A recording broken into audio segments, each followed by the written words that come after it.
During the medieval era, the Iberian Peninsula spent almost 8 centuries divided between the rule of the Muslim caliphates, known as Al-Andalus, and the Christian kingdoms of the northern peninsula, such as Leon, Castile, and Aragon, resisting Muslim occupation and gradually reconquering their territories. This turbulent period, marked by wars and conspiracies, became known as the Reconquista in Spanish history. During the military conflicts, a hero emerged whose name is echoed in history: Rodrigo Díaz de Vivar, better known as El Cid or El Campeador, a bold and fearless warrior whose deeds became legendary and were enshrined in medieval tales. El Cid is thought to have been born sometime between 1043 and 1045 in Vivar, a small town about 10 kilometers north of Burgos, the capital of Castile. Historical records show that El Cid's father was Diego Llanes, part of the minor nobility of Castile. From an early age, El Cid showed remarkable fighting skills. He mastered the art of chivalry with flair and showed enormous leadership ability. A well-known story about El Cid describes how he acquired his famous warhorse, the white stallion Babica. El Cid's godfather was a Catholic monk called Pedro el Grande. Pedro's coming-of-age present to El Cid was a horse from an Andalusian herd. El Cid chose one that the godfather considered inferior, prompting the monk to exclaim, "Babica," meaning stupid in the old Castilian language. El Cid then chose the name Babica for his horse. El Cid was taught at the Castilian royal court, serving the prince and future king Sancho II, son of Ferdinand I of Leon. After Ferdinand I's death in 1065, Sancho II continued his father's goals of expanding his territory by conquering the Christian and Moorish cities of Zamora and Badajoz. El Cid pledged his sword in the name of King Sancho II, whose trust and friendship he had earned. El Cid fought alongside Sancho II against the Moorish fortress of Zaragoza in 1067. A legend says that during this conflict, El Cid killed an Aragonese knight in a duel. This is how Rodrigo Díaz de Vivar received the honorific title of El Cid Campeador, which can be translated as the Lord Champion. According to Spanish tradition and literature, El Cid had 2 legendary swords. One was the famous Tizona, which El Cid is said to have been bestowed as a gift from the Muslim king Yusuf ibn Tashfin. The other was Colada, supposedly made of Damascus steel. Both were used to fight the Al-Andalus forces, and according to popular legend, these swords would frighten unworthy opponents if wielded by a brave warrior. As a military commander, El Cid often ordered books by classical Roman and Greek authors on military themes to be read aloud to his troops to entertain and inspire them during battles. El Cid also liked to use unexpected strategies, opting for what modern generals call psychological warfare, spreading terror in his enemies and attacking them suddenly. When Sancho II was murdered by a traitor on October 7, 1072, in his own military camp, El Cid found himself embroiled in a maelstrom of treachery and conspiracy. The new king, Alfonso VI of Leon and Castile, younger brother of the late Sancho II, disliked El Cid, as the noble knight had much influence in the army and was respected even by Muslim generals and nobles. For his part, El Cid also liked to taunt powerful nobles and started disrespecting the orders issued by Alfonso VI. Despite their disagreements, El Cid married Jimena Diaz, the niece of King Alfonso VI. The couple had 3 children, 2 girls and a boy. It was a marriage to appease tensions between El Cid and Alfonso VI, but the peace did not last long. Some Castilian nobles envied El Cid and started to stir up accusations of treason and corruption against him. The situation became even more tense after El Cid defeated Al-Qadir of the Kingdom of Toledo, as well as his Castilian ally Garcia Ordóñez at the Battle of Cabra in 1079. El Cid is said to have led an offensive military maneuver without royal permission, which deeply angered King Alfonso VI. As a result, El Cid lost all his nobility and lands and was exiled from the Kingdom of Castile and Leon. But exile was not El Cid's demise. Like many other knights before him who had also lost the king's favors, he sought a new lord whom he could serve, along with his small army. Living as a mercenary, El Cid went on to offer services to Yusuf al-Mutamin, Moorish king of the city of Zaragoza in northeastern Spain, and to his successor al-Musta'in II. Fearing an impending raid from the Kingdom of Aragon and the County of Barcelona, the King of Zaragoza sent El Cid to protect the kingdom's northeastern border. After fruitless negotiations with the assailants, El Cid decided to lead an attack against the enemy army. Even outnumbered, he achieved an impressive victory. The Battle of Morella in 1084 had a similar outcome. After plundering the land southeast of the Kingdom of Lleida and attacking the towering fortress of Morella, El Cid managed to fortify the castle of Alcalá del Rey. While El Cid was fighting for a Muslim king, King Alfonso VI was struggling against the Almoravid invasion of Spain. Terrified by consecutive defeats, Alfonso VI tried to re-establish contact with El Cid by calling him back from exile. El Cid agreed to serve the Kingdom of Leon in Castile again in 1087.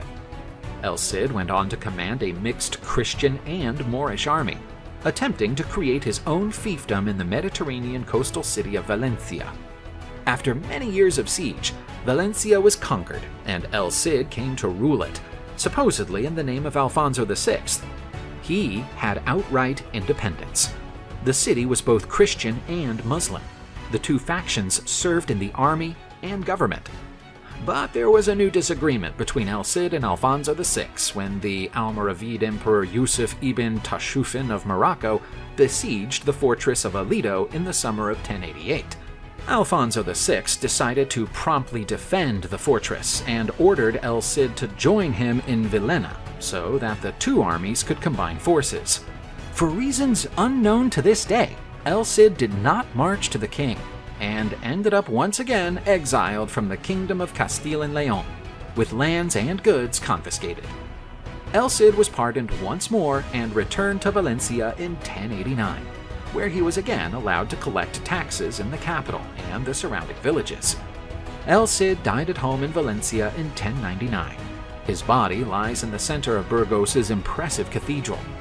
That was the end of the great warlord El Cid, El Campeador, respected by Christians and Muslims alike, feared by enemies and allies equally, a feat few leaders in history have achieved.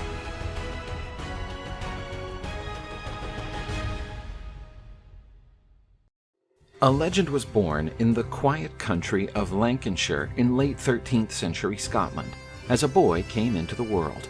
William Wallace was raised in the midst of the lush hills and grand castles of the area as the son of Malcolm Wallace and Margaret Crawford. He displayed an unyielding determination from a young age, inspired by the tales of valor and fearlessness recounted by the historic Scottish clans. As William Wallace grew older, the oppression of Scotland by the English became severe. The English crown's involvement in the Scottish court began after the passing of King Alexander III of Scotland. He had been a successful ruler who brought a period of peace to Scotland during his reign. He kept a positive relationship with the English, using them as trading partners. Additionally, he signed the Treaty of Perth in 1266, which effectively resolved territorial disputes between Norway and Scotland. The death of Alexander III in 1286 resulted in a succession crisis in Scotland. At the age of 44, he passed away due to a fall from his horse while traveling overnight. The demise of the king had a devastating impact on the subjects, since his sole successor was his granddaughter, famously referred to as Margaret, Maid of Norway. Regrettably, Margaret passed away at the tender age of 7 while on a boat trip en route to Scotland, where she was meant to ascend to the throne. Following the death of Alexander III, Scotland experienced a tumultuous period, with conflicts among various clans and nobles vying for the vacant throne. The Scottish nobles sought King Edward I of England's intervention to prevent a devastating civil war. They hoped that the English monarch would assist in establishing a legitimate heir to the throne. For Edward I, this was the perfect opportunity to deploy English troops into Scotland and initiate a military invasion. Although Wallace came from a wealthy and influential family, he was not blind to the injustices perpetuated by the English invaders. He personally witnessed the suffering of his people. William Wallace's character was shaped by these experiences, and they ignited a strong resistance against the English oppressors. The details of William Wallace's life prior to his rebellion are not well documented. However, some chroniclers from that time have reported that Wallace may have aspired to live a peaceful life, and even married a lovely young woman named Marion Braidfute. In 1297, an English soldier who held the office of Sheriff of Lancashire, where Wallace and his wife lived, brutally murdered his darling. Wallace, consumed by grief and a strong urge for justice, made the decision to take action and fight. He relentlessly pursued his wife's murderer and delivered a fatal blow with a fierce sword strike. After gaining fame for killing the English sheriff, William Wallace rallied the Scottish clansmen by promising them revenge and freedom. With his eloquence and natural leadership skills, he was able to win over the Scottish warriors and unite them towards a common goal: driving out the English invaders. William Wallace led the Scots in numerous battles against King Edward I's troops. Due to being outnumbered, the Scots depended on guerrilla tactics to weaken the enemy forces. They would launch surprise attacks on the English in forests or villages.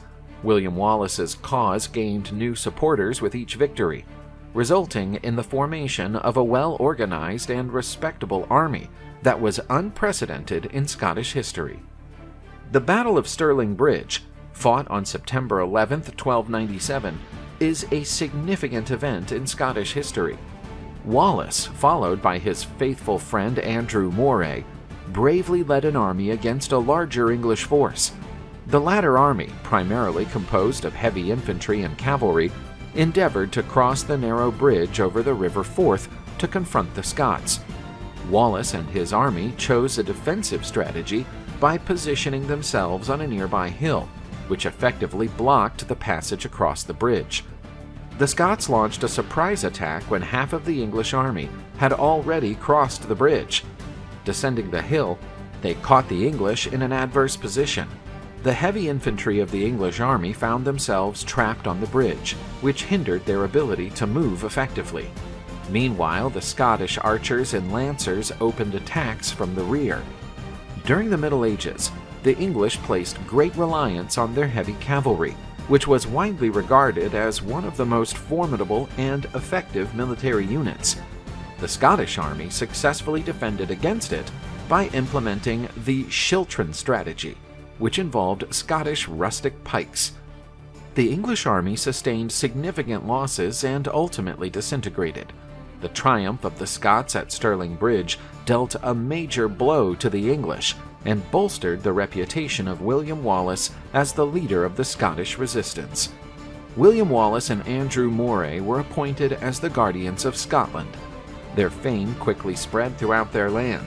However, shortly after the victory in 1297, Andrew Moray passed away, leaving Wallace to bask in all the glory of their triumph. Unfortunately, treachery and intrigue had already infiltrated the Scottish ranks, eroding the unity that had been achieved through great effort. In 1298, King Edward I ordered a new invasion against the Scots, which provided the Scottish traders with the opportunity they had been waiting for to act against Wallace. This event ultimately led to the Battle of Falkirk, which had fateful consequences. During the battle, Edward I took personal command of the English army and implemented a meticulously planned strategy to confront the Scots. At the start of the battle, the English archers launched an attack on the Scottish lines, resulting in considerable damage. Subsequently, the English heavy infantry and cavalry proceeded with their advance, while the Scottish infantry tried to maintain a defensive formation. The Scottish troops were hindered by the marshy terrain and heavy rain on that day, which impacted their mobility and effectiveness. Furthermore, the English army employed a combination of cavalry and archery tactics, which proved to be effective in overwhelming the Scottish defenses. Although Wallace and his men made heroic efforts, the Scottish forces were unable to withstand the English attack. They sustained significant losses and ultimately retreated from the battleground. The Scottish cause suffered a major setback with their defeat at the Battle of Falkirk. Despite managing to survive the fighting and escape from the English, William Wallace's military reputation suffered greatly. Following the disaster at Falkirk, Wallace resigned from his position as Guardian of Scotland. He then passed the role to Robert the Bruce, who was well known as the Earl of Carrick. This transition occurred 2 months after the aforementioned event. William Wallace traveled to France to request the assistance of the French king in their shared battle against a mutual adversary. Upon his return to Scotland, Wallace continued his fight against the English, primarily utilizing guerrilla tactics. In 1305, William Wallace was betrayed by a Scottish knight who was actually loyal to King Edward I of England. After being captured by English forces, William Wallace was charged with treason and taken to London to stand trial. Wallace was put through a mock trial in court, where he was not given any opportunity to defend himself or receive mercy. As a result, he was sentenced to death.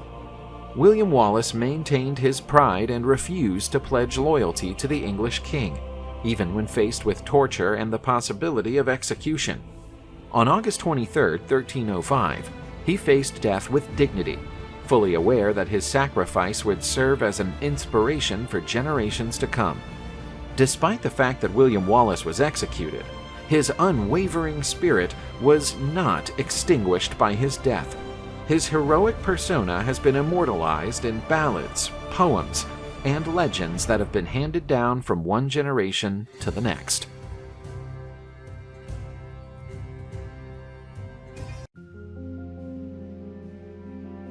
Edward, the Black Prince of Wales, was a leading warrior in medieval England and King Edward III's eldest son.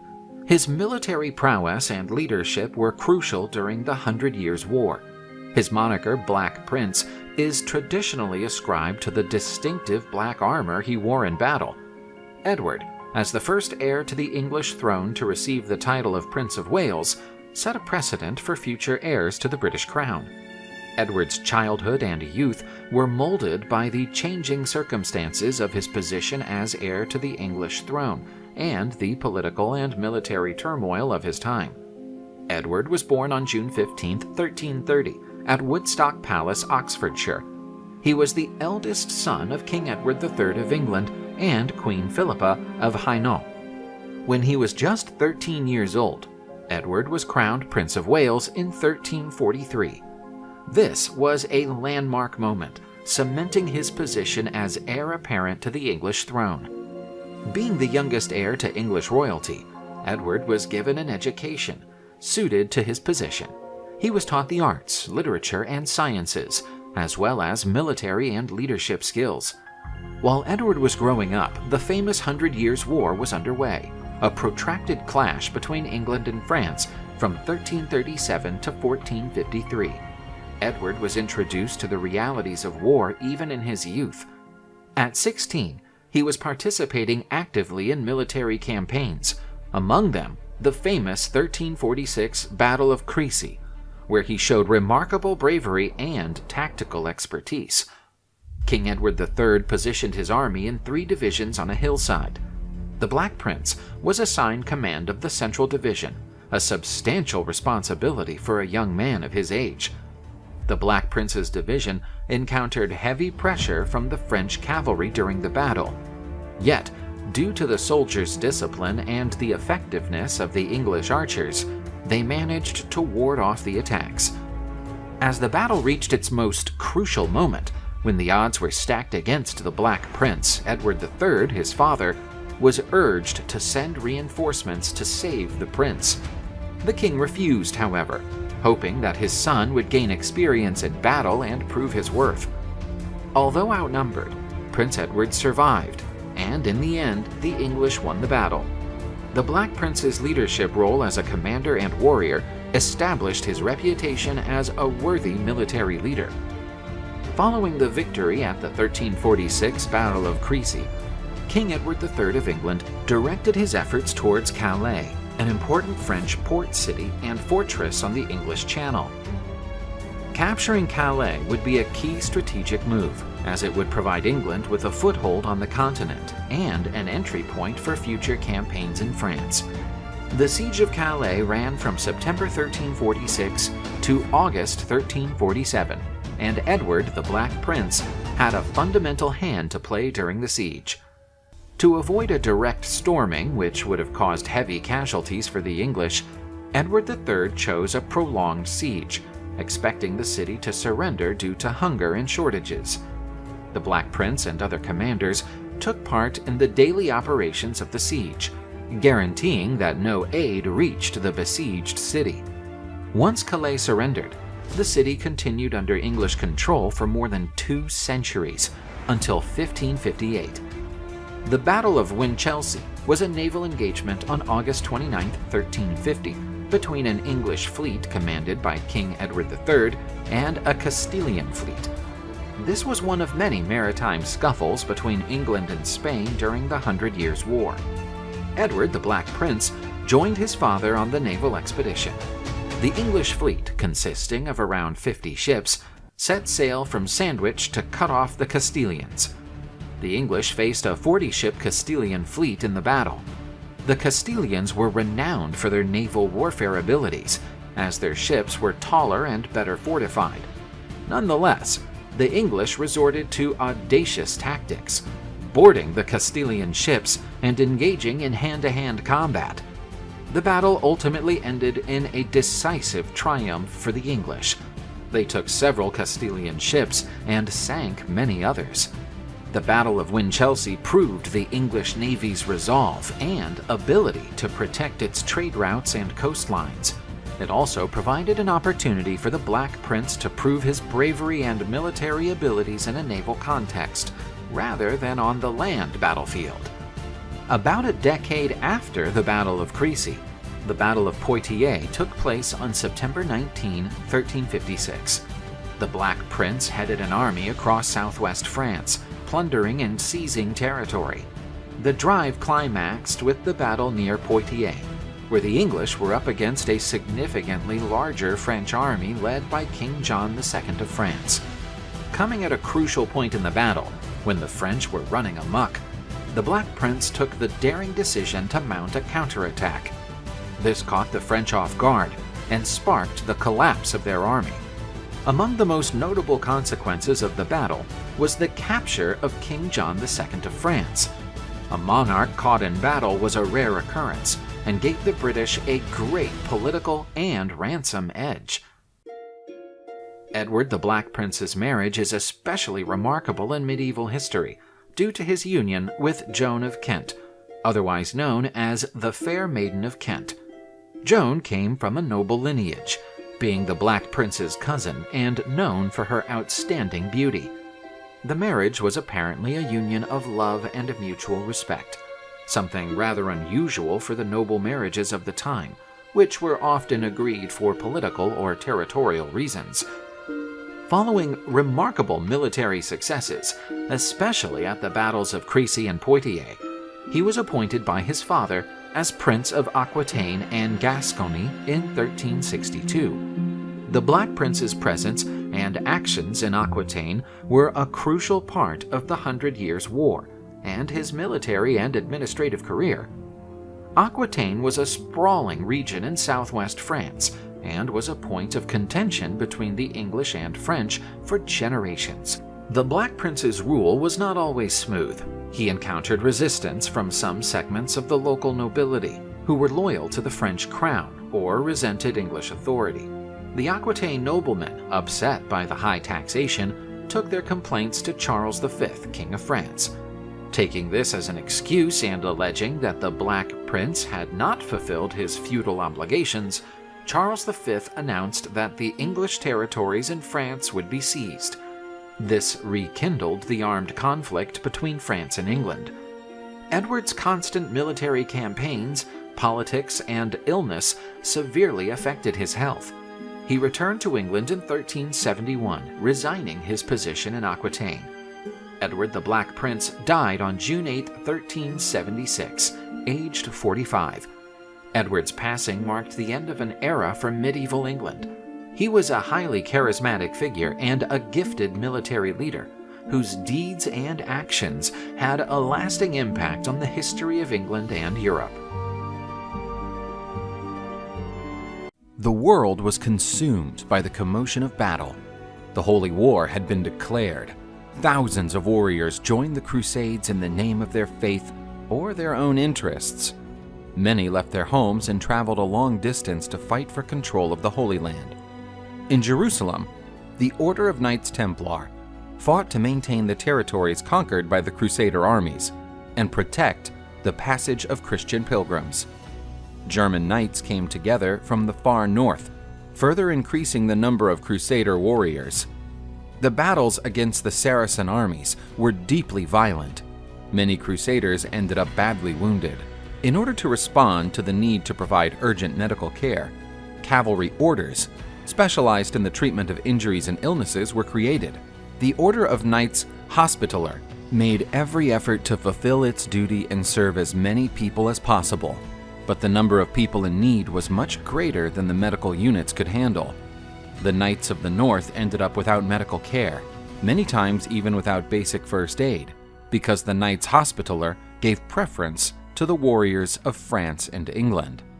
It was necessary to create a new order of cavalry, which could treat the northern soldiers, and at the same time assist in the battles. During the Third Crusade, between 1189 and 1192, the Order of Teutonic Knights was founded. The Order of Teutonic Knights was composed mostly of German knights with knowledge of medicine. They followed the motto, "Help, defend, heal." The Teutonic Order had a humble origin, depending on donations of money and food to survive. But in 1210, the Teutons achieved great importance. The fourth Teutonic Grand Master was Hermann von Salza, who fought to raise the status of the Teutonic Order, establishing new alliances with powerful kings and nobles. Hermann received new lands, villages, and castles, ensuring a valuable source of income for the order. The Teutonic Knights stood out for the use of white robes adorned with black crosses. They quickly gained a reputation for being great warriors in battle. Unlike the Knights Templar, who had a humbler appearance, the Teutons liked to wear extravagant helmets, adorned with horns and bird feathers. Because they were a strictly military order with few religious traits, they were also different from the Knights Templar. These characteristics made the Teutonic Knights brutal warriors with few limits on the battlefield. In 1211, King Andrew II of Hungary strengthened relations with the Order of Teutonic Knights, offering them fertile territories in the region of Transylvania. In return, Teutons would have to help in the struggle against pagan tribes invading the region, and occasionally against the kingdoms of Poland and Russia. But this created problems, because the Hungarian lords did not like the presence of German knights on their land. This mistrust augmented with the constant increase in the number of members of the Teutonic Order. Due to the enormous political pressure they suffered, the Teutonic Knights were expelled from Hungary and went to the north of Poland. This further increased the conflicts against the Polish armies. After the conquest of new territories in Poland, the Teutons created the State of the Teutonic Order. They had completely abandoned the objective of helping in the fight for the Holy Land. Already after the end of the Crusades, the Teutonic Order remained solid, participating in battles against the Mongolian invaders who devastated the whole of northern Europe. The Order of Teutonic Knights existed as a military institution until 1809, when Napoleon Bonaparte ordered its extinction, confiscating all the territories of the order. But this was not the end of the Teutonic Order. In 1929, Pope Pius XI re-established the order, which ceased to be a military institution and became part of the Catholic clergy. The Order of the Teutons regained its original purpose, to help and heal people. It still exists today, maintaining hospitals and nursing homes in Austria and the Czech Republic. During the Crusader era, the world was quite violent. The constant migration of Europeans to the Holy Land also fostered a torrent of illness and disease. And when the terrible battles were over, many corpses were left behind, increasing the proliferation of pests like rats and flies. In some places, the situation was almost on edge. Urgent measures were needed. Jerusalem was the city with the greatest flow of people in this region. Due to its religious importance, the city was inhabited by Jews, Christians, and even Muslims. This large number of people who lived daily in the narrow streets of the city also increased the chance of epidemics. The First Crusade ended in 1099. This year, an establishment was founded to shelter Christian pilgrims in Jerusalem. It was the monastery of St. John the Baptist. To alleviate the suffering of the city's sick, a hospital was built inside the monastery. The hospital was run by monks of the Order of St. Benedict. They wore dark robes in their daily lives. Even with the hospital helping in the public health of the city, it was not enough to treat the Crusader soldiers, who often left to fight in territories far from Jerusalem. Soldiers wounded in battle had to be transported over a long distance to reach the hospital. Many could not resist that painful journey. On the other hand, sending monks without combat training to treat the wounded on the battlefields did not seem a good solution.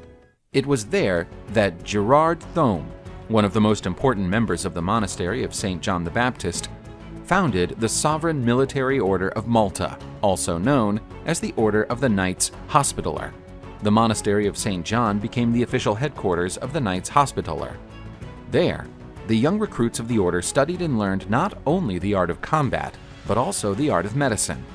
The Order of the Knights Hospitaller had as its main objective to protect the monastery, to protect the Christians of Jerusalem, and to treat the needy. The motto of the Hospitaller was to defend the faith and help the poor. To reinforce the ideal of humility, the Knights Hospitaller kept a simple appearance. Their robes had the dark colors worn by the monks of the monastery, but they also started to bear a white cross. By 1136, the number of members of the Hospitaller order had grown. With the acquisition of new castles and territories, it officially became a military order. The Knights Hospitaller became a life force on the battlefield. Not only did they treat the wounded soldiers, but they ferociously fought the Saracen armies. One of the most important battles, where the Knights Hospitaller were present, was the Battle of Arsuf, part of the Third Crusade. In that battle, King Richard the Lionheart was in trouble before the army of Sultan Saladin. Saladin's army had a numerical advantage. It consisted mainly of light cavalry and archers on horseback. The Knights Hospitaller were in the rear of Richard the Lionheart's army, where they helped the wounded soldiers. Realizing that the battle could be lost, the Knights Hospitaller abandoned their position and attacked while shouting their war cry, "For St. George." The Knights' sudden attack surprised the Saracen army, causing it to retreat and allowing the remaining Crusaders to reorganize a counterattack. After the battle, King Richard the Lionheart praised the bravery of the Knights Hospitaller, further valuing the symbolism of the order. Around 1278, the Knights Hospitaller began to wear the color red in their battle tunics. It was a color used mainly by the leaders of the order. After 1530, the Hospitaller order established itself on the island of Malta, south of the island of Sicily. They remained in Malta until 1798, when they were forced to leave the island after an attack by Napoleon Bonaparte, while the French emperor was on his way to Egypt. Napoleon deceived the Grand Master, who commanded the island's castle, saying he only wanted to replenish the provisions of his ships. But when they landed, Napoleon's troops attacked the knights. The survivors were expelled from the island. The Hospitaller order also had a strong presence in Portugal. Some members were part of the nobility and even members of the Portuguese royal family. The Brazilian emperors Pedro I and Pedro II were part of the Order of the Knights Hospitaller. Finally, the order moved to Rome, where it is still active today. The Order of the Knights Hospitaller no longer does military training. Its work is focused on healthcare, maintaining good relations with the governments of several countries. The Hospitaller Order still maintains properties, such as a military fortress on the island of Malta, a castle on the island of Rhodes, as well as churches and some emergency rooms spread throughout Europe. The incredible story of the Knights Hospitaller has not yet come to an end. The members of the order traded the fight on the battlefields for the noble purpose of saving lives. The Crusader era was one of the most troubled periods in history. Several European kingdoms came together to defend the Christian faith and to reconquer Jerusalem, which was under the rule of a Muslim caliphate. Many men, coming from various social classes, left their homes and families in order to respond to the request of the Catholic churches. They went on pilgrimage to the Holy Land. These men dreamed of knowing the lands over which they had heard incredible stories in preaching in masses. Some were looking for wealthiness and the opportunity to receive noble titles. Some were already descendants of noble lineages. These belonged to the most devastating force on the medieval battlefields, the cavalry. To protect their social status and their own interests, several cavalry orders were created. Cavalry orders were composed of members who shared the same interests and ideals. Those orders had specific functions on the battlefields. The road from the European roads to Jerusalem was full of dangers. Violent groups of looters infested these regions. Many pilgrims ended up dying before seeing the Holy Land. To try to solve this problem, King Baldwin II of Jerusalem encouraged the creation of a new cavalry order. In 1118, the Order of the Poor Fellow Soldiers of Christ and of the Temple of Solomon was founded, which became better known as the Order of the Knights Templar. The Order of the Knights Templar was founded by Hugues de Payens, a French nobleman. Together with only 8 knights, he created one of the most famous military institutions in history. The initial objective of the Order of the Knights Templar was to protect the Christian pilgrims who were on their way to the Holy Land in search of religious comfort, or to enlist in the armies of the Crusaders. With such a noble function, the Knights Templar received many financial donations from the European faithful, and even from other cavalry orders. The Order of the Knights Templar grew rapidly in wealth, and in the number of members who wanted to fight in the name of the Christian faith.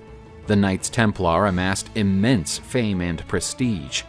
Pope Gregory IX exempted the order from paying taxes, considering that the role of this organization in the Crusades was extremely important.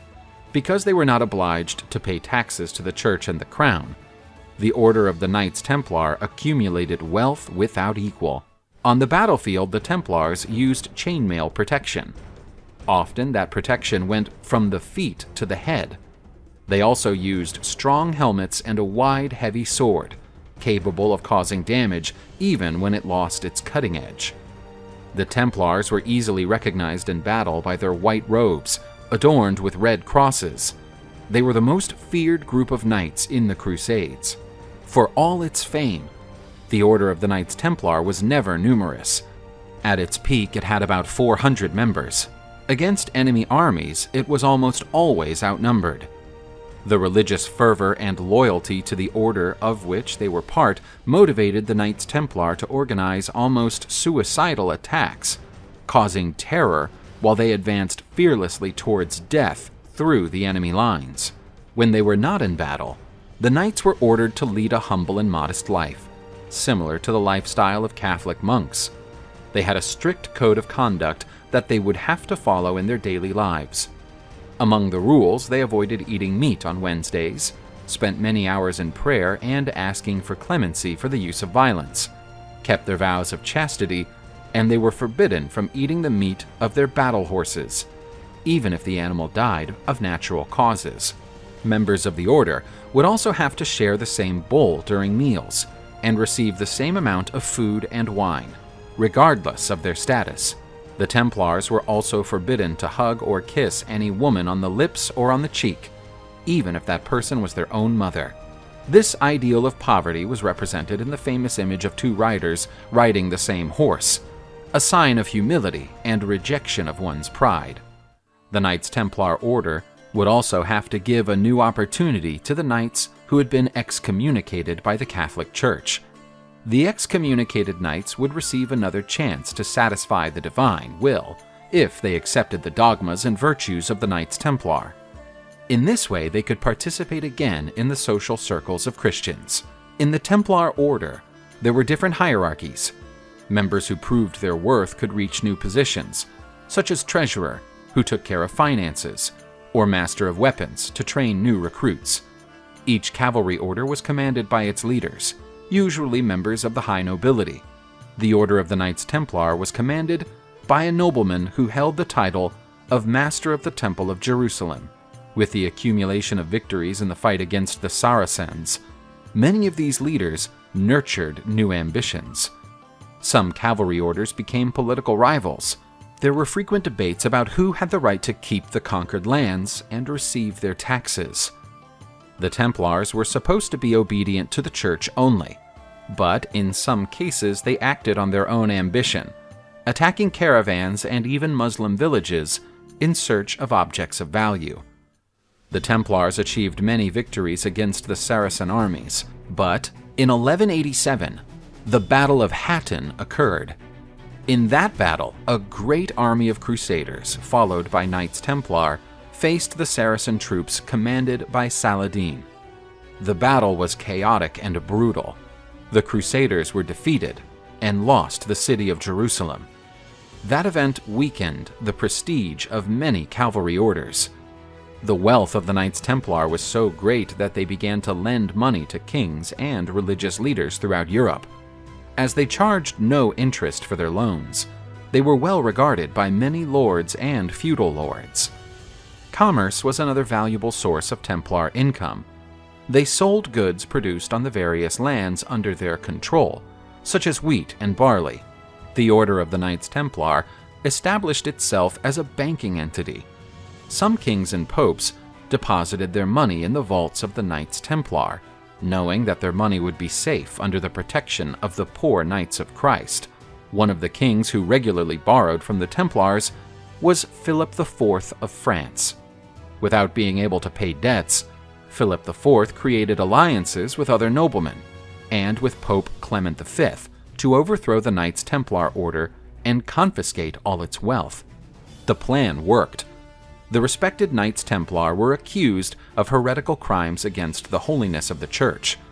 Among the charges was the practice of obscure sects and the worship of pagan symbols. The Templars were persecuted, imprisoned, and cruelly tortured. Some fled to distant lands of Rome, like Spain, Portugal, and England. Still, many lost their lives, while swearing to be innocent and defending the honor of the Templar Order. On March 22, 1312, Pope Clement V officially declared the Order of the Knights Templar extinct. The last Templar leader was Jacques de Molay, who was executed at a pyre in Paris. Legend has it that before de Molay was burned to death, he cursed King Philip IV and Pope Clement V, saying that both would be accountable to God within a year.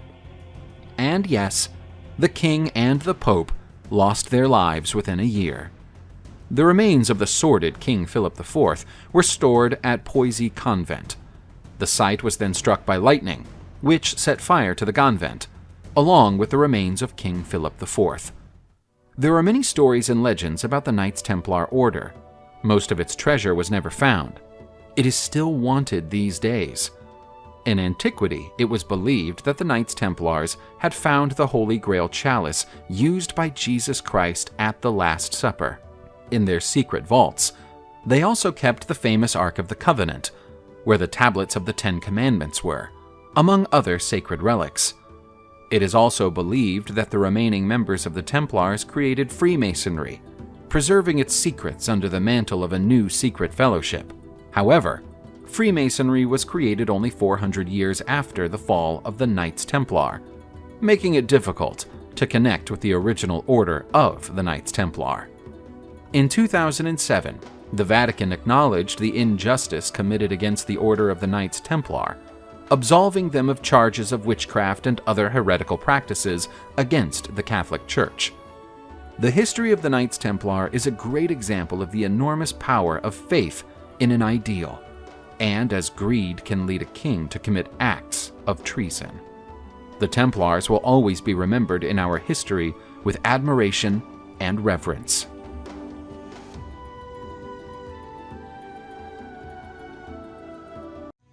The Crusading era was one of the most important periods in medieval history, affecting many aspects of European culture. During this period, many prominent personalities stood out and recorded their names in history. Among them, King Baldwin IV of Jerusalem, also called Baldwin the Leper, for the illness that afflicted his body throughout most of his short life, certainly deserves recognition for his efforts in defending the Holy Land. Baldwin was born in 1161 in Jerusalem. He was the second son of Prince Amalric of Jerusalem and the younger brother of King Baldwin III. When he was 9 years old, Baldwin was brought up by the historian William of Tyre. His tutor was the one who discovered that the young boy was suffering from leprosy. Unlike other children, Baldwin did not cry when he was pinched by his classmates. After a while, it became clear to William that Baldwin felt no pain in his right arm. The king commissioned Muslim physicians to treat Baldwin, but nothing was enough to quell the illness. Leprosy was suspected, but there were no visible symptoms yet, and the doctors were reluctant to diagnose because of the terrifying stigma the boy would suffer. Had the diagnosis been made when he was a child, Baldwin would have been required by law to enter the Order of St. Lazarus, a military order made up of knights who were lepers or victims of other diseases. Initially, Baldwin continued to use his limbs and had no noticeable facial disfigurement, but his illness was kept a secret. As a teenager, Baldwin was an optimistic and determined young man when faced with his condition. He was very similar to his father in appearance, body shape, and the way he walked and spoke. Baldwin learned fast, but sometimes stuttered. He enjoyed listening to stories and history lessons. William, his tutor, commented on Baldwin's superb memory, claiming that he did not forget the kindness or the offenses done to him by others. In 1174, Baldwin's father unexpectedly died of dysentery upon his return from a campaign against Nur ad-Din, the Sultan of Damascus. Baldwin was appointed king by the Supreme Court of Jerusalem. As Baldwin was only 13 years old at the time of his father's death, the kingdom was entrusted to a regent named Raymond of Tripoli. In the summer of 1176, Baldwin turned 15 and came of age, taking the government for himself. Due to his health condition, no one expected Baldwin to stay long in power or to have heirs. His illness dictated much of his reign, as he always had to worry about the issue of succession. Baldwin had planned to marry his sister, Sibylla, to Hugh III of Burgundy, but ended up marrying her to a French noble knight named Guy of Lusignan. The union was crucial to win military aid for the Kingdom of Jerusalem. Once he took over the government, Baldwin commenced planning a full-scale attack on Egypt. The king took advantage of Saladin's campaign in Aleppo to spearhead an attack around Damascus. It was his first war experience. Despite having already lost almost all movement of his limbs and having the use of only one hand, he declined to delegate his military duties and entered the fighting. In November 1177, Sultan Saladin left Egypt to attack the city of Ashkelon. Baldwin, then 16 years old, commanded the Frankish army and rode towards Ashkelon to save the city. The Frankish army was considerably outnumbered compared to the Muslim army. Saladin kept on his march toward Jerusalem, figuring that Baldwin would not dare to follow him with so few men. Saladin enabled his army to spread out over a large area, plundering and ravaging villages. Meanwhile, Baldwin and the Knights Templar managed to break through the Muslim blockades. Baldwin chased Saladin until nightfall, and then retreated to Ashkelon. Experiencing the loss of nearly 90% of his army, including his own personal guard of Mamluks, Saladin fled back to Egypt, assaulted by desert Bedouins on the way. Barely a tenth of his army made it back to Egypt with him. The aftermath for Baldwin, however, was also disastrous. He was in puberty when he launched his daring campaign against Saladin. It was probably partly because of this campaign, which required camping in the countryside and spending days without the usual foot and hand baths, that made Baldwin's leprosy deteriorate. The disease unavoidably ran its course, through the horrific stages of increasing disability and facial disfigurement. Baldwin was gradually paralyzed and had to be carried on a litter hung between two knights' horses. His blindness came soon after. Intellectually sharp, but mindful of his physical shortcomings, he proposed to abdicate the throne. However, in honor of his leadership, this was overruled by the noblemen. By 1183, Baldwin was feverish and, thinking he was on his deathbed, named his brother-in-law, Guy of Lusignan, as regent. When Saladin attacked again, Guy of Lusignan led the Christian armies to confront him. Baldwin had no children due to leprosy, so he appointed his 5-year-old nephew, Baldwin V, the Child King, as his successor. On March 16, 1185, at 23 years old, Baldwin IV died, at last finding peace after spending a lifetime in agony from his illness. He was buried in the Church of the Holy Sepulchre, near his father, King Amalric. Despite all of his difficulties, Baldwin managed to defy all odds and ruled Jerusalem for almost 11 years, keeping the loyalty of his subjects to the very end. He prevented the immensely superior forces of Saladin from dominating his kingdom on 5 occasions. Notwithstanding his illness, Baldwin IV is considered one of Jerusalem's most accomplished kings. Saladin was the founder of the Ayyubid dynasty. He was also the first sultan of Egypt and Syria, and the man who united the Muslim world against the European crusading forces. He is considered one of Islam's greatest heroes, noted for his leadership and military prowess. He is also respected for his chivalrous and sometimes merciful nature during the war against the Crusaders. Saladin was the son of a high-ranking Kurdish officer who had served in the military of Nur al-Din, the ruler of a Syrian province then under the control of the Seljuk Empire. Born in 1138 in Tikrit, Iraq, Saladin was Arabic culturally, linguistically, and religiously. Originally, Saladin was given the name Yusuf ibn Ayyub. Later, he took the name Salah al-Din, which was westernized to Saladin, meaning the righteousness of faith. There are not many accounts of Saladin's childhood and youth. He seems to have been well educated as a young man, although he was more of a scholar than a warrior.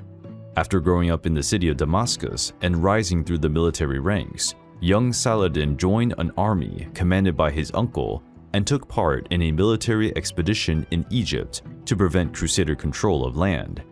It was there that Saladin saw his first battles.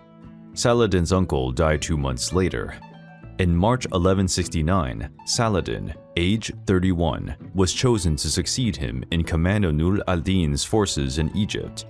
He was also appointed vizier of the Fatimid Caliphate, which ruled Egypt at the time.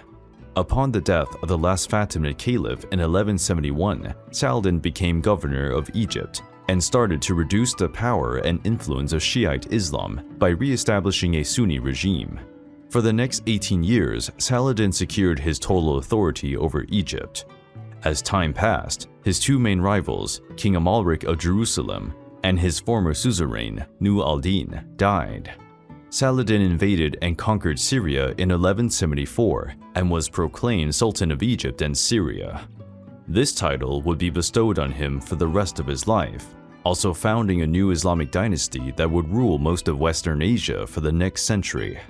But not all went well during Saladin's rise. He fostered the enmity of many Muslim leaders, and there were even plots against his life. On May 11, 1175, 13 assassins managed to infiltrate Saladin's camp. The invaders were part of the dreaded Order of Assassins, an Ishmaelite sect of Shiites who lived in the mountains of Persia and Syria. But the invaders were promptly discovered. One of them was killed by one of Saladin's generals.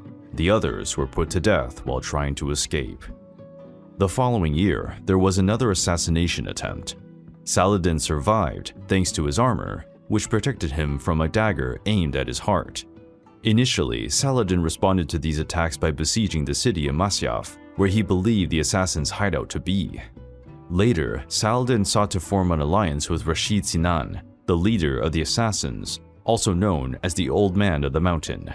Saladin and Sinan considered the expulsion of the Crusaders a mutual benefit. Therefore, they maintained cooperative military relations. From the year 1174, King Baldwin IV ruled Jerusalem. Despite suffering through his life a terrible leprosy infection, he was considered an effective leader. Saladin and Baldwin faced each other at the Battle of Montesgard, where Baldwin, at the age of only 16, won a surprising victory. The truce was maintained between the two leaders for some time since then. But the brave King Baldwin IV succumbed to illness. After his death in 1185, the throne of Jerusalem passed to his sister Sibylla, who in turn crowned her husband Guy of Lusignan as king. In 1186, the treacherous knight Renaud of Chatillon, an ally of the Knights Templar, in the service of Guy and Sibylla, decided to attack a large Muslim caravan traveling through the desert, when the truce with Saladin was still in effect. For Saladin, this provocation was unforgivable, and the war against the Crusaders resumed. Saladin prepared to launch a full-scale attack in 1187, gathering troops from his entire kingdom south of Damascus and an impressive Egyptian fleet at Alexandria. The dispute was decided at the famous Battle of Hattin. The Crusader army was largely annihilated by Saladin's motivated troops. It was a huge disaster for the Crusaders and a turning point in the history of the Crusades. Saladin captured Renaud de Chatillon, the causer of that new wave of violence. According to historical records, Saladin personally executed Renaud de Chatillon. Guy of Lusignan was also captured, but his life was spared. On October 2, 1187, the city of Jerusalem surrendered to Saladin's army after 88 years of Christian control. Although Saladin had planned to kill all the Christians in Jerusalem as revenge for the massacre of Muslims in 1099, he agreed to let them buy their freedom. After Saladin captured Jerusalem, Pope Gregory III called for a new crusade to recapture the city. In 1189, Christian forces mobilized in the city of Tyre to begin the Third Crusade, led by 3 European kings: Frederick Barbarossa, the German king and emperor of the Holy Roman Empire, King Philip II of France, and Richard the Lionheart of England. 3 years of battles and sieges followed, led mainly by King Richard the Lionheart. Richard's forces faced Saladin at the Battle of Arsuf in 1181 and at the Battle of Jaffa in 1192. The rivalry and mutual respect between Saladin and Richard became legendary. Both were celebrated in poems and courtly tales. When Richard was wounded in battle, Saladin offered the services of his personal physician to help him. At Arsuf, when Richard lost his battle horse, Saladin sent him 2 Arabian thoroughbred stallions as replacements. Saladin also sent him fresh fruit and snow to keep his drinks cold.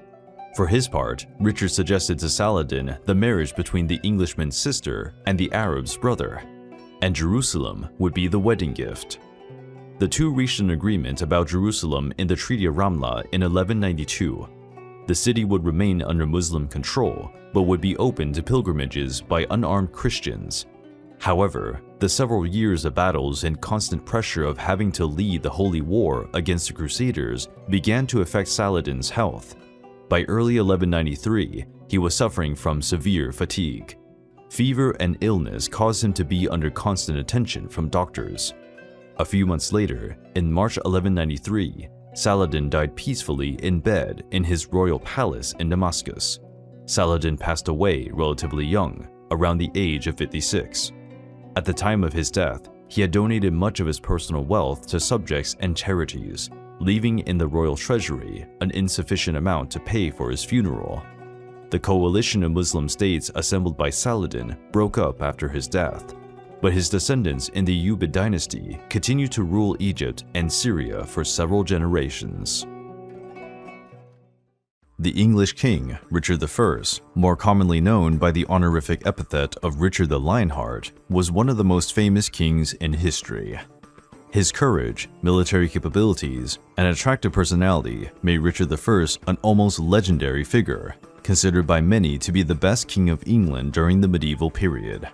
Nevertheless, there are questions about the life of Richard the Lionheart. Some claim that he was not actually born in England and could not even speak the English language, while others point to him as an unreliable king who almost emptied the English coffers while spending most of his reign fighting in foreign countries. The truth is that Richard I was born in England on September 8, 1157, most likely at Beaumont Palace in Oxford. He was the fourth son of King Henry II of England and his wife, Queen Eleanor of Aquitaine. Richard's education encompassed the study of medieval chivalric literature. Poetry was another favorite pastime of the young prince, who authored his own poems in French. As a teenager, Richard was a tall boy with blue eyes and reddish blonde hair who was already known for his courage. When Richard was about 12 years old, his parents turned out to be open enemies. King Henry II took the beautiful Rosamund Clifford as his mistress, and people said that he really loved her, which deeply hurt Queen Eleanor. The neglected queen returned to her homeland in Aquitaine, a historic duchy in France and part of Spain, establishing her own court there and taking Richard with her, who was named as her heir. Emboldened by his mother, Richard and his brothers turned against their own father, which led to some battles in France. Richard had an alliance with Philip II, the new King of France. King Henry II, Richard's father, was vanquished in a battle and had to surrender. Richard I became King of England, Duke of Normandy, and Count of Anjou. His coronation was held at Westminster Abbey on September 3, 1189. Of a particular interest, a bat was seen flying near the king's head during the coronation ceremony. This was seen by many onlookers that day as a dark omen. On hearing the news of Jerusalem being taken by the Muslims, Pope Gregory VIII took it upon himself to call for another crusade to retake the Holy Land for Christianity. Richard instantly declared his crusade vows, pledging to defend the Holy Land. He was the first Northern European monarch to take his vows and was soon followed by Philip II of France. Yet, due to ongoing family feuds and conflicts near the end of his father's reign, Richard did not set out for the Holy Land until 1190.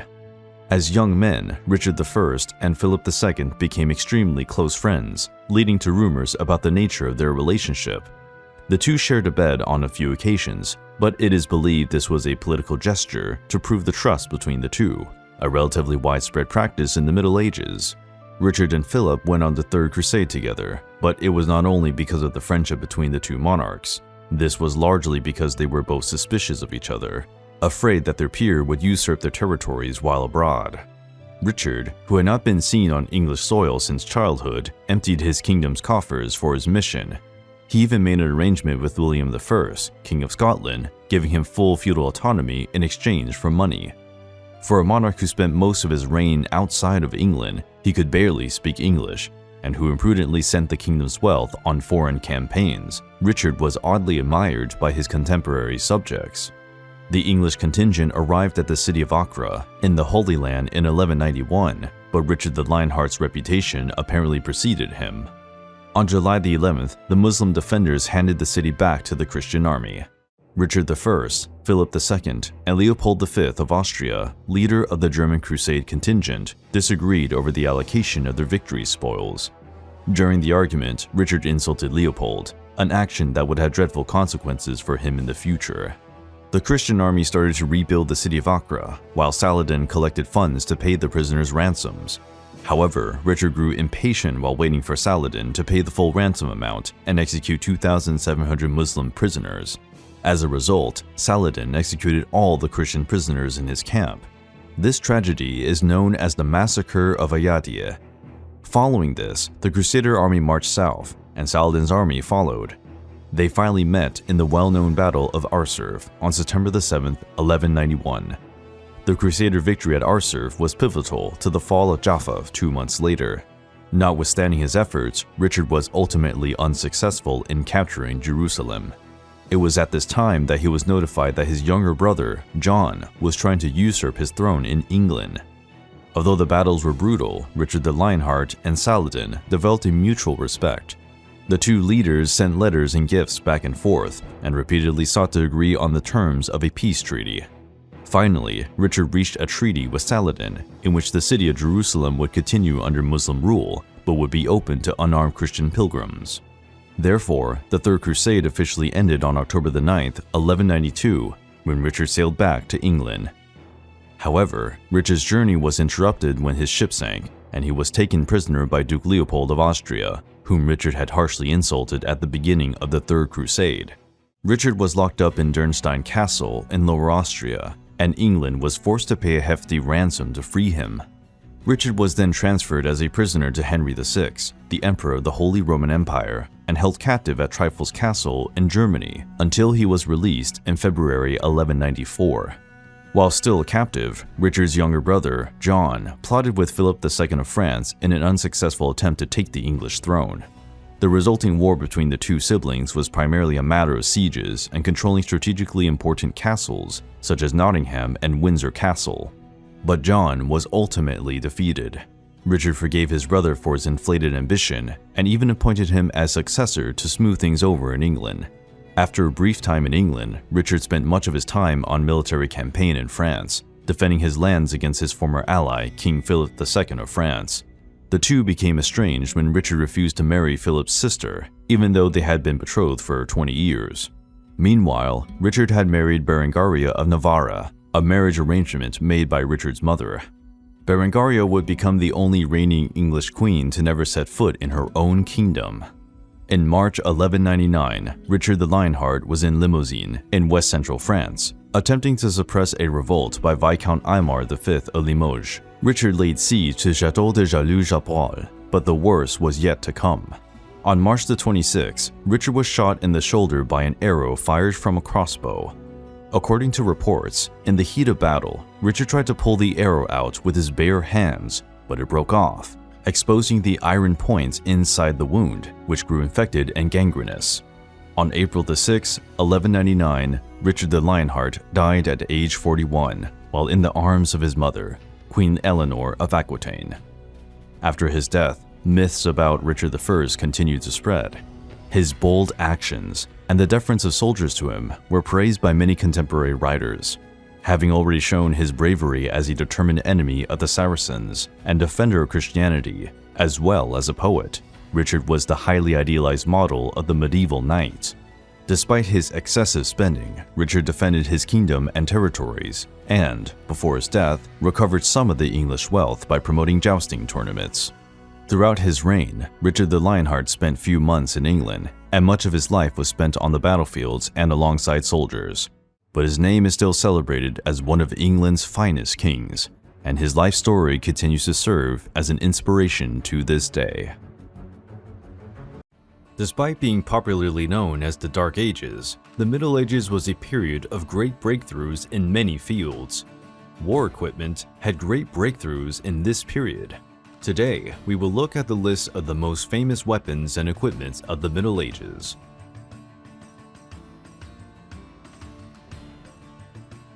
The lance, used throughout the Middle Ages, was a particularly popular weapon in tournaments known as jousts and in heavy cavalry. It was a weapon of long range and striking power. In warfare, lances were generally long and sharp-edged. Groups of knights in close ranks would gallop at full speed with their lances resting on their armpits, attacking lines of infantry and enemy cavalry. The lances used in tournaments were modified to round the points. This increased safety when striking and knocking down the opposing knight without mortally wounding him. The lance handles were also hollow so that the weapon would purposely break on impact. The advent of firearms was the end of the lance in Western Europe.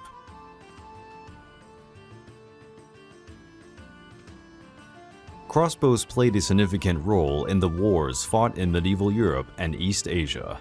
A crossbow is a bow mounted on a wooden frame with a built-in mechanism that holds the bowstring down. It also has a trigger that allows the string to be released.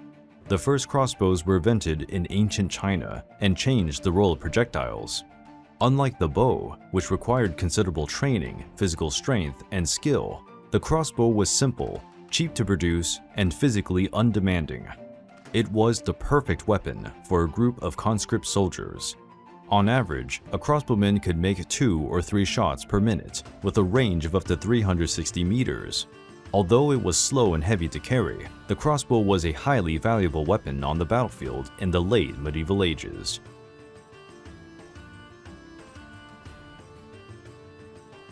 The longbow could be up to 2 meters long.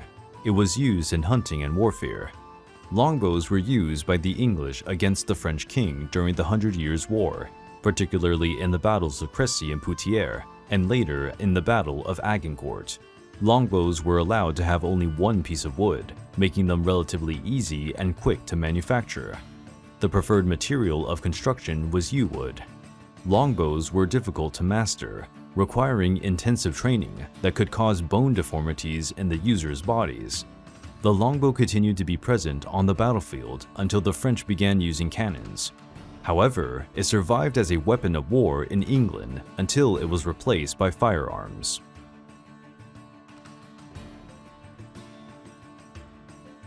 The two-handed sword, also called the Great Sword, was a European sword predominantly used in the medieval and Renaissance era.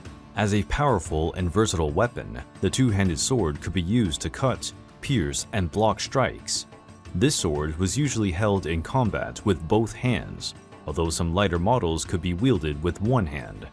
All parts of the sword could be used for offensive purposes, including the pommel and crossguard. This sword continued to be used as a weapon of war for full armor bearers, both on foot and on horseback, during the medieval period. Beginning in the 15th century, it was also used by soldiers or mercenaries without armor, such as the Zweihänder and the German mercenaries in the 16th century.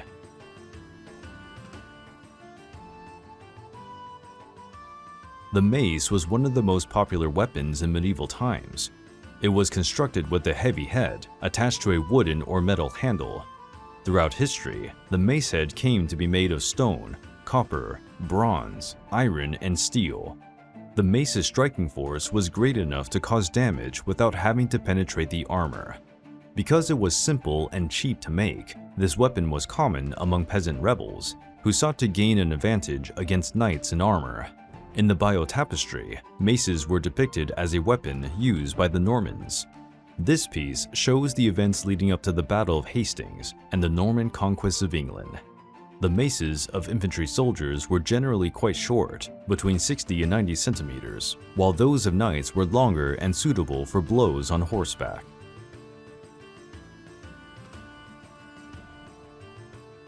The flail had a wooden or metal head attached to a handle by a rope or chain. The flail's main tactical virtue was its ability to strike at an opponent's shield or armor, generating an impact strong enough to break down the opponent's defense. But its main weakness was its lack of accuracy and the difficulty of using it in close combat. There are two common types of flails: a long two-handed infantry weapon with a cylindrical head, and a shorter one with a round metal head. It was considered primarily a peasant's weapon, although uncommon, was present in Germany and Central Europe in the late Middle Ages.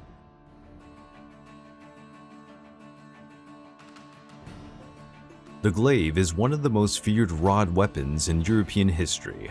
Belonging to the halberd group, the glaive varied in shape and size, depending on the era and region where it was manufactured.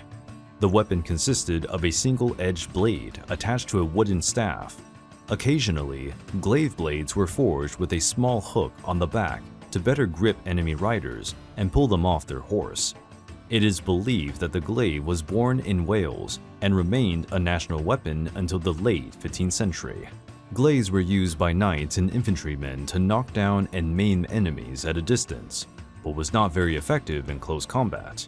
The glaive is like the Japanese naginata and the Chinese guandao, weapons that were amazingly effective against light cavalry.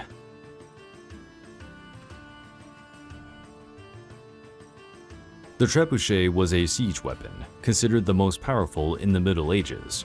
It was a huge catapult with a long wooden arm for launching projectiles. It is believed that counterweight trebuchets existed in European and Muslim countries before the year 1187, but it was in the 1230s that it became a common weapon in siege warfare. Counterweight trebuchets use gravity to store energy and lift an extremely heavy box filled with stones or sand. On the other hand, traction trebuchets used human force. where people pulled ropes attached to the shorter end of the beam. One of the last military uses of the trebuchet was made by Hernán Cortés in the 1521 siege of the Aztec capital Tenochtitlan. With the introduction of gunpowder in Europe, the trebuchet lost its place as a siege device and was gradually replaced by cannons.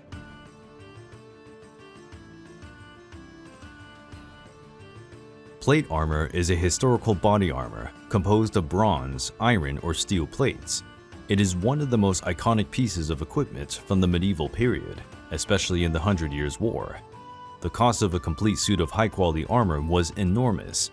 It was something restricted to nobles, who engaged seriously in warfare or tournaments.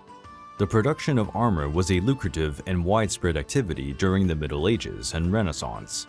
A complete suit of armor made of tempered steel weighed about 25 kilos.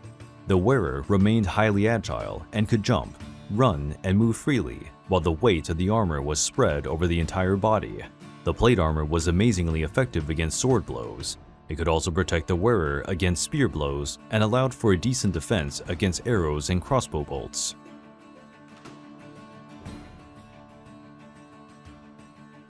The cannon is a large caliber weapon that usually launches a projectile, using the detonation of gunpowder inside as a propellant.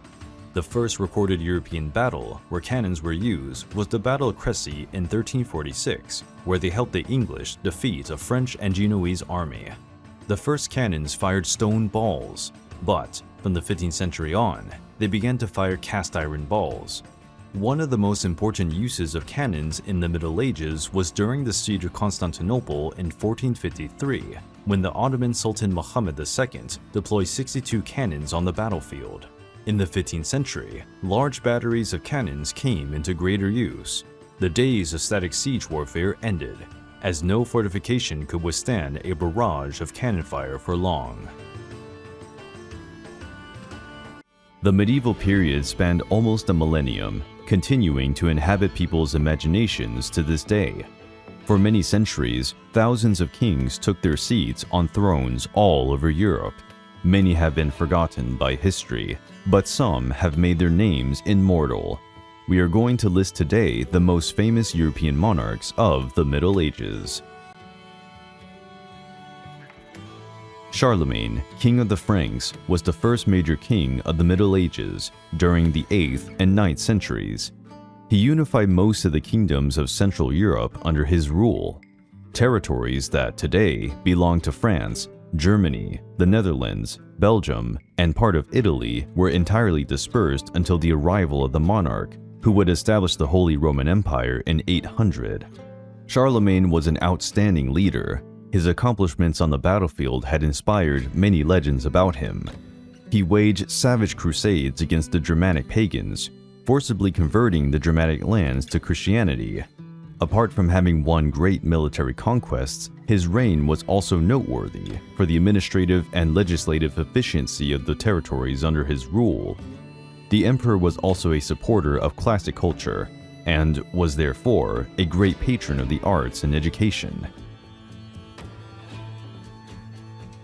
In the British Isles, by 846, one man bravely withstood Viking invaders.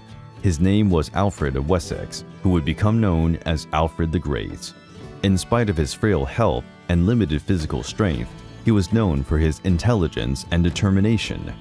His success in battling the Vikings made him king of the Anglo-Saxons, and his kingdom encompassed the territories of present-day England. His reign was noted for the building of fortresses throughout England that protected his people from dreaded Viking incursions and strengthened the Royal Navy. His administrative skills allowed him to organize the finances of his kingdom, opening up space for investments in cultural and religious areas. His efforts for the Catholic Church earned him the title Defender of the Faith. Alfred of Wessex's kingdom would eventually evolve into the nation we know today as England. From the Norman land, an ancient Viking settlement in France, would emerge the man who would take England by storm. His name was William, the Duke of Normandy. William was the bastard son of the Duke of Normandy with one of his mistresses. Because of this, he was constantly called William the Bastard by his rivals, and fought hard to establish his power over Normandy. Having established his dukedom, he turned his attention to England, where his cousin Edward the Confessor reigned and had no heirs, rendering William one of the would-be claimants to the throne. But the crown was handed over to Harold II, who was an Anglo-Saxon monarch. William asserted his right to the throne by invading England with his Norman army and defeating the Anglo-Saxons at the Battle of Hastings. The Duke of Normandy was now King of England and would become known as William the Conqueror, initiating Norman rule over England. Frederick Barbarossa, or Redbeard, was elected Emperor of the Holy Roman Empire in 1155. He is widely regarded as the best emperor to ever reign over the Holy Roman Empire, both for his administrative qualities, his charisma, and his military skill. Frederick waged war several times against the Italian states, cementing the supremacy of his empire in Central Europe. He made enemies during his life, including popes. He faced Pope Alexander III, but was defeated in battle due to treason committed by his own Germanic vassals. Consequently, he made peace with the Pope. Frederick joined the Third Crusade to fight for the Holy Land, bringing with him a significant body of infantrymen and knights who troubled the Islamic troops after their initial victories against the Turkish armies. The emperor would meet his end trying to cross a river in Anatolia, where he fell off his horse. The weight of his armor drowned him. Saladin, the leader of the Muslim army, claimed it was a miracle by Allah. Without Frederick Barbarossa's leadership, the shambolic imperial army became easy prey for its enemies. Richard the Lionheart is one of England's most famous kings, not because he handled his kingdom wisely. Although he was the King of England for 10 years, he only stayed 7 months of his reign on English soil. He spent the rest of his days in foreign lands due to his engagement in the Third Crusade. He would use up all of the English treasury to finance his crusade, to liberate the Holy Land. By 1191, he arrived in the Middle East and started his fight against the Muslims. His bravery on the battlefield earned King Richard the title Lionheart and the ominous moniker the Slayer of Arabs. His early campaign was replete with success, but also with disagreements with other Crusader chieftains. With no support from the other leaders, capturing Jerusalem would have been impossible. Richard returned to England because his throne was in danger. On the way back, he was shipwrecked, made a prisoner, and finally died after being shot by an arrow during a siege in France, as he was fighting without armor that day. A simple French archer ended the life of one of the most famous British monarchs. Philip II was one of France's most famous and renowned kings. His reputation is mostly due to his quarrels with England, over which he obtained important military victories and land gains. He rivaled the English king Richard the Lionheart. They fought together in the Third Crusade, but when he realized that all the credit for the conquest ended up going to King Richard, he withdrew from the campaign so as to not further strengthen his rival. King Philip assaulted Normandy, which at the time belonged to the English, and successfully annexed the region to the French kingdom. After Richard the Lionheart died, Philip II went on to defeat the new English king, John Lackland. He reclaimed most of the continent's English-controlled territory and achieved glory in victory against the coalition formed by the English, the Flemish, and the Holy Roman Empire at the Battle of Boulogne. The French monarch became known by the famous Roman title of Philip Augustus and restored France as a great continental power. Frederick II was Emperor of the Holy Roman Empire and King of Italy.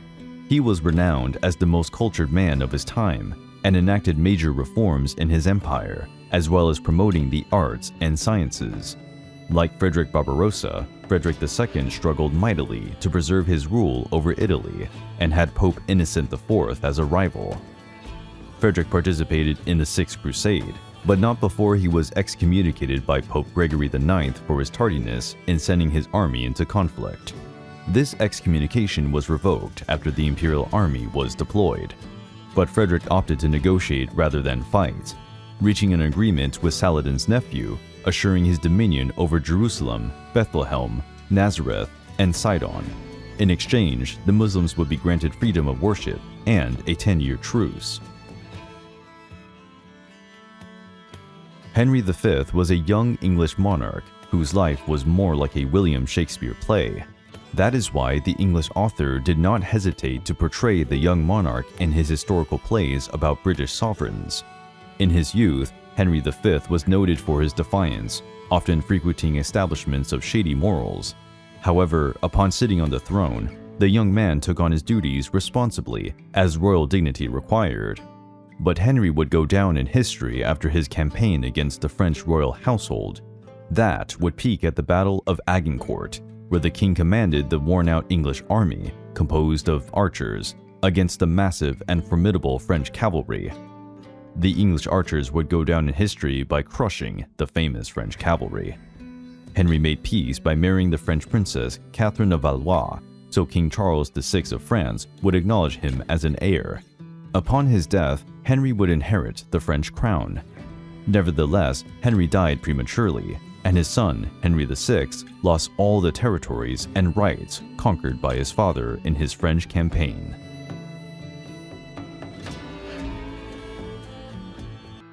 Joan of Arc was born in 1412 in Domremy, a French village in the northeast of France. Her father's name was Jacques d'Arc, and her mother was Isabelle Romée, and both were peasants. Joan had 3 older brothers named Jean, Pierre, and Jacques, and an older sister named Catherine. The girl grew up amidst a turbulent political time. At that time, her country was going through the 100 Years' War, which was a lasting conflict between France and England. It had begun in 1337, after the death of King Charles IV of France, who left no heirs. The throne was claimed by Edward III, who was the King of England. Not all French people were pleased with the new king who took power, and this dynastic issue, together with economic struggles and ideological differences, gave rise to several battles between these two great powers. Joan of Arc's family led a very humble life, and so, early on, the girl started working. She looked after the flock, and her mother taught her how to sew so that she could help the family with the sustenance and housework. Due to this poverty and struggles which she grew up, the young peasant girl did not have time to study and never learned to read nor write. The routine of Joan's family, with intense work in the crop fields, was occasionally interrupted so that they could attend church. The whole family was deeply Christian and the bearer of intense faith. At the age of 13, the young woman began to have visions and to hear voices that she claimed to have a divine source. They told her she had the great mission to fight for her country and to help expel the English from French territory. As the young woman herself once told, on the first occasion she heard a voice, she was in her father's garden, and the sound came from where the church was located. Joan of Arc also said that the first voice she heard was from Saint Michael, and that, with her own eyes, and in a very clear and palpable way, she saw the saint sighted by angels. She also reported that she heard voices from Saint Margaret of Antioch and Saint Catherine of Alexandria. According to Joan of Arc, the voice was that of an angel and from God. She, on one occasion, declared, "I believe that this voice comes from God, and, by His command, I believe as firmly as I believe in the Christian faith." She also said that the voice was very beautiful, modest, and sweet. After the first contact that took place in the church, the voices continued to communicate with the girl and insisted on saying that she had to fulfill her mission. She needed to talk to the throne's heir and reveal her case to him. It was then that, on one occasion, Johann Laxart, who was the husband of Joan's cousin, took her to the city of Vaucouleurs so that the peasant girl could meet Captain Baudricourt. But the meeting between the two did not go well, as the captain did not believe the girl's story and became very suspicious of her words. Joan, however, was persistent, and after about a year, Baudricourt agreed to send the young girl under escort to Chinon, so that she could meet there with the heir. From that moment, from head to toe, the young peasant girl began to dress in men's suits. When Joan of Arc arrived in Chinon, she went directly to the castle where Charles VII was. The heir felt intrigued by the situation, and so was Captain Baudricourt, who was also suspicious of the girl. It was then that he had the idea of disguising himself in the middle of several noblemen, mixing with them in one of the chambers of the castle. This was a way of testing the peasant girl. She had never before seen the heir, and so it would certainly be impossible to recognize him among the crowd, unless of course there really was contact between her and the sky above. And much to the surprise of everyone present, as soon as she entered that place, Joan of Arc quickly recognized him. Shortly after she was introduced to the heir, the young woman began to call herself Joan the Maiden. Nevertheless, despite this impressive feat, more evidence was needed about the truthfulness than the young woman proclaimed, and for this reason, the peasant girl was subjected to some tests. The first of which was a physical test to assess her virginity to know whether she was pure. This verification was done by ladies of the court, and later by Yolanda of Aragon, Queen of Sicily. They also made a spiritual test, in which they dialogued with her, asking different questions about her personal life and also about her faith. Joan proved to be lucid, coherent, and secure in her answers. She was then sent to the city of Poitiers to be questioned by a group of experienced theologians of great knowledge. After a long conversation, and after asking Joan of Arc many questions, they gave the following account of this fact. She talked to everyone, publicly and privately, but in her one found no evil, only goodness, humility, virginity, piety, integrity, and simplicity. Joan seemed ready and determined to take over the French army front, and members of royalty and the church were now willing to support her. After the tests and conquering the trust of the royalty and the church, she asked them to write a letter and send it to the King of England. The writing, dictated by the maiden, said that she had been sent by God, that she was the new military leader, and that in one way or another she would force the English out of France. If they did not leave by the peaceful request she was sending, they would be killed if she found them. She also said that, if they did not hear her through the words she wrote, her war cry would be the greatest in France for 1,000 years. She made it clear that the celestial forces did not want the English in their soil. The members of the French court and the theologians were finally convinced of the purity and truthfulness of what the humble peasant woman reported. They noticed that if they denied the girl's request to command soldiers and lead battles for her country, they could be denying an order coming directly from heaven. Given the circumstances, the king handed her a sword, showing his confidence. From then on, preparations began. At first, Joan of Arc's garments were provided, which consisted of a fine armor made especially for the young woman, as well as the use of a banner made by a French painter who lived in Tours. He made it with the national symbol of France, a golden fleur-de-lis, with the words Jesus and Mary, and an image of Christ, with an angel on each side. Joan was also presented with a white horse and needed a brief period to cope with the heavy armor, the mount, and also the handling of the spear. She soon became familiar with these items, and her skill with them was remarkable, a fact that caught the attention of several individuals. Finally, with her short hair, properly dressed, mounted on her horse and armed with her banner, in a leading position, standing in front of her soldiers, she set out for Orleans, which had been taken over by the English for several months. At first, when she stood before them, Joan was intensely mocked and slandered by her rivals. They had heard of her, but they did not take seriously a woman commanding troops, and they believed even less that she did so by order of heaven. However, despite hearing their insults and provocations, Joan ignored the rivals' disbelief and remained determined in her mission. The maiden wanted to free Orleans, but before that, she took part in a battle at Tours, when Joan of Arc took an arrow between her shoulder and her neck. The French were worried and almost lost the focus during the mission, until the maiden bravely stood up and began to encourage her men to fight. Her bravery enticed the troops, who, inspired, went up against the enemy, leaving the English truly terrified. In fact, on that occasion, a captain who had once cursed the peasant woman, frightened, plunged into the water and was never seen again. Joan of Arc was definitely starting to shine and revealed her leadership skills. Soon after, it took only 4 days to, with major success, make the enemies leave Orleans. This victory was decisive in strengthening the French troops and motivating the country's population. After that, her name, which was already known to both the English and the French, began to spread. and the mocking and laughter of the enemies was replaced by recognition of the country's prominent military command and a concern about what was to come. After lifting the siege of Orleans, the maiden went to the heir and suggested that he go to Rome to be crowned, as he was not yet officially king of France. Joan of Arc believed that the coronation was a will from heaven. She led Charles to Reims, and on July 17th, a Sunday, in the city cathedral, in front of many, including relatives of Joan of Arc, the coronation ceremony took place. Joan had followed the advice of the heavenly voices.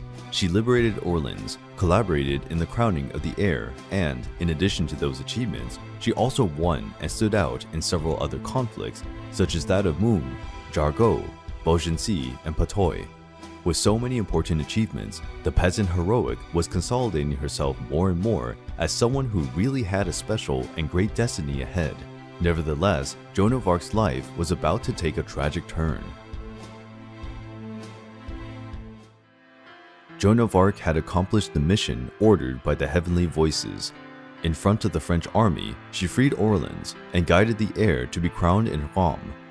After so many glorious deeds and captivating a large part of the French people and nobility, Joan's fate took an unexpected and dramatic turn. Despite the significant victories of the French army, the royal government decided to consolidate the territorial gains and initiated diplomatic negotiations, suspending the offensive campaigns. Most of the soldiers of the French army were dismissed and returned home, which weakened Joan's position in her fight against the enemies of France. Even without royal support, Joan kept fighting. She led her army to the city of Compiègne, which was under the control of the Burgundian army, who were allies of the English. The outcome of the battle was disastrous for the French, who were outnumbered. During the fight, Joan was surrounded and captured. The English, having captured Joan, finally had the opportunity to get rid of her and desecrate her image. The peasant girl was a powerful and important weapon of the French, and her war achievements had already done the English great harm. But how could they put an end to Joan of Arc? The solution was to accuse her of heresy. She wore men's clothes, and this was forbidden by the sacred scripture of the Catholic Church.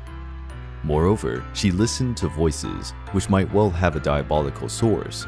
Accusing and condemning the young woman was a path that seemed effective, with clear political intentions. We must recall that the King of France had supported Joan of Arc. If she were seen as a sorceress, a heretic, King Charles would also be demoralized in a way. Initially, she was taken to the castle of Beaulieu-les-Fontaines, and then she was taken to the castle of Beaurevoir, where she stayed for a while.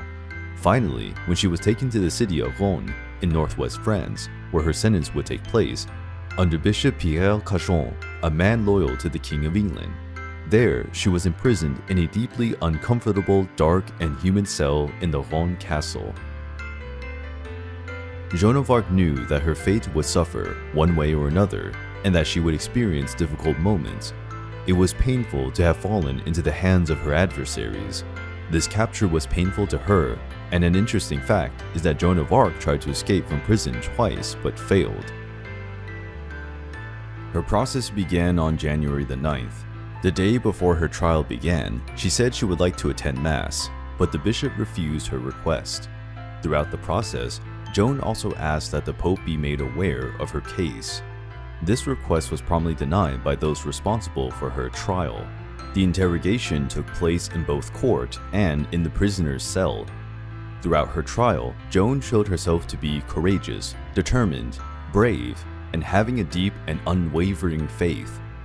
In the first interrogation, the judges asked her to take a sacred oath by which she would commit herself to the truth.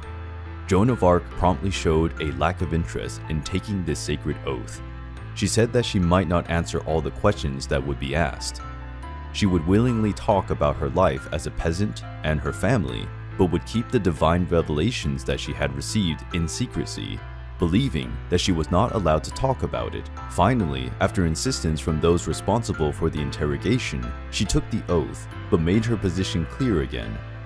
On that occasion, she talked about herself, her name, her supposed age, which was 19, the name of the place where she was born, and she also told about the prayers she knew by heart, learned from her mother. During that conversation, she told about the origin of the voices, which began to manifest at the age of 13, coming from the direction of the church. She mentioned that the voices instructed her to be courageous and steady so that God could protect her. At one point, with boldness and assertiveness, she looked directly at the bishop and said to him, "You say you are my judge. Be careful what you do, for I am sent by God, and you are putting yourself in great danger." Generally speaking, throughout the whole process, she was always brave and secure. Joan argued, answered with new questions, and often refused to comment on certain issues. The clerics remained committed to questioning the girl incessantly, in an attempt to find contradictions and flaws. Her accuser said that she had come up with the voices and visions, which were either demonic apparitions or simply buffoonery. Any of these alternatives would condemn Joan of Arc, but she, relentlessly brave, said about those experiences, "Whether good or bad spirits, they appeared before me." But despite the pleasant girl's conviction, it must be noted that the voices had promised her freedom, and in the end, this did not happen. This security, this bravery when retorting questions were not enough to escape the death sentence and the dreadful execution to which she would be subjected. Finally, the heroic peasant was found guilty of several crimes, such as idolatry, witchcraft, blasphemy, and others.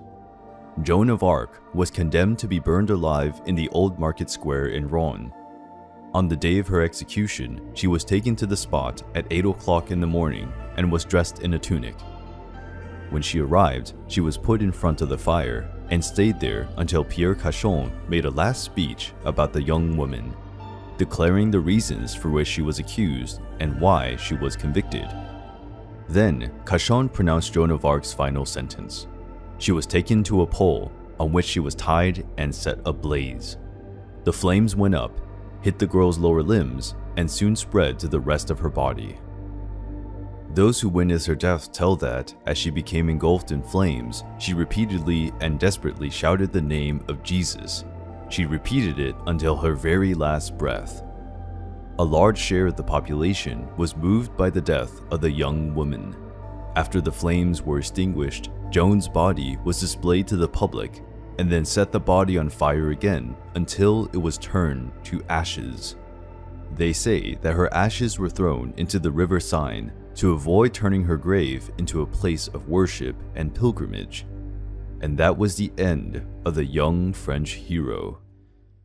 In 1456, not long after her death, Pope Calixtus allowed the Catholic Church to investigate in a deep, intricate, and careful manner the indictment, conviction, and trial of Joan of Arc. As a result of this examination by the Church, she was officially exonerated, and, from then on, the public opinion about her changed. However, before this intervention by the Pope, the image of the brave peasant girl had already begun to change. In 1450, King Charles told his opinion about Joan of Arc's death, claiming that there had been several misunderstandings throughout the so-called trial to which the enemies cruelly subjected her. A few years later, in 1455, at a ceremony held in the Church of Notre Dame, in the French capital, before the mother of Joan of Arc and her brother Pierre, there was a public recognition of the injustice that had occurred in the trial and the maiden's conviction. It was declared that the case would be investigated. The investigations and analyses proceeded. In early June 1456, the group of judges accountable for reviewing the case finally declared that the articles for which Joan of Arc was convicted were established in an unfair, impartial, and fraudulent way. The conclusion ultimately nullified the trial and the sentence. These same judges then asked that a cross be built on the square where Joan of Arc was murdered. From then on, she became a true legend, and the recognition of her accomplishments and interest in her story remains alive. The great Napoleon Bonaparte even declared Joan of Arc as a symbol of France. In 1908, Pope Pius X recognized 3 miracles of Joan: the healing of 3 nuns who, after falling ill, recovered their health by praying to Joan of Arc. Several centuries after her death, Pope Pius X beatified Joan of Arc, and in 1920, Benedict XV canonized her. she became a saint. Joan of Arc's life story is intriguing and moving. Her feats were impressive both for the people of her own time, who closely followed her outstanding trajectory, and for those that came after, who felt impressed and continued to be fascinated by the life of the peasant girl. To this day, it is incredible to think that, in the middle of the Middle Ages, a young and humble woman managed to command an army and amass remarkable achievements in the 100 Years' War. The story of the young peasant girl who became a warrior and a saint continues to inspire new generations.